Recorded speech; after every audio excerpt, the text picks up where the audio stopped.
Actually ఇప్పుడు EC చదివి యూఎస్లో ఎంఎస్లో కానీ ఎంటెక్లో కానీ సిఏ సాఫ్ట్వేర్ సైడ్ వెళ్ళొచ్చా computer science courses? Sir ECA కాదు ఏది చదివినా వెళ్ళొచ్చండి.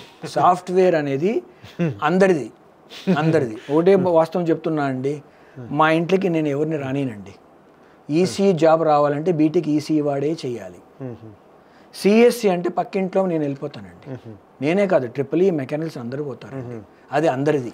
వీడు గలడు వాడలేదు అన్నట్టు అందరూ సిఎస్సి జాబ్ చేయగలరు మీరు సిఎస్సి అనేది కోడింగ్ వచ్చిన వాళ్ళకి సిఎస్సి జాబ్ వస్తుందండి. దాన్ని మీరు బీటెక్ ఈసీ చేశారా ఎంబీఏ చేశారా అవన్నీ అనవసరం వాళ్ళకి.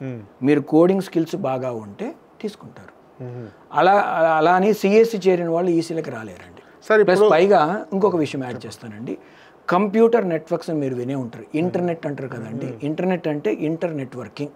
ప్రపంచంలో ఉన్న కంప్యూటర్స్ అన్ని కనెక్ట్ చేస్తారు. ఈ కంప్యూటర్ నెట్వర్కింగ్ చేయాలి అంటే